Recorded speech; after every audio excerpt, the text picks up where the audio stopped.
वैसे तो मैं इंशाअल्लाह आखिरी रात में इस पे मजीद बात करूंगा लैलतुल क़द्र की, लेकिन मैं उसको बतौर खास इसलिए दोहरा देता हूं ताकि रमजान मुबारक में अगर किसी को ये अमल करने का मौका मिले और जितना जल्दी मौका मिले तो अच्छी बात है।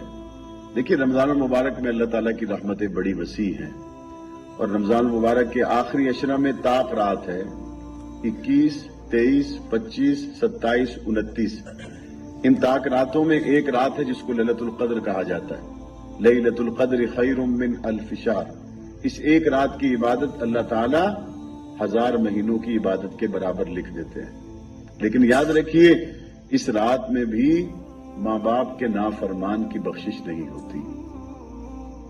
तो जरूरी है कि आप अपने वालिदैन को राजी करें। लैलतुल क़द्र में भी जो शराब का पक्का आदी हो, शराब से उसने पक्की तौबा न की हो और लैलतुल क़द्र को मुसल्ले में रोता रहे, गिड़गिड़ाता रहे, उसकी बख्शिश नहीं होती।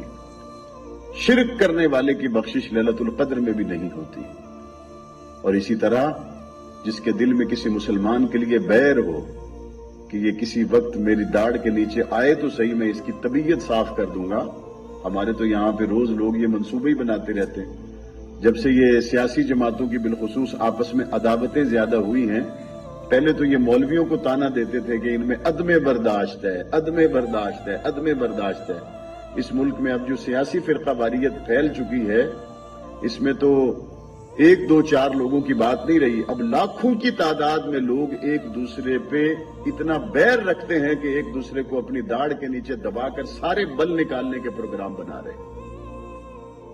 ऐसे आदमी को अगर लैलतुल क़द्र मिल जाए जो अपने दिल में किसी मुसलमान को नुकसान पहुंचाने का इरादा रखता हो, दिल में उसका बैर हो, बुग़्ज़ हो, लैलतुल क़द्र में भी उसकी इबादत कबूल नहीं होती।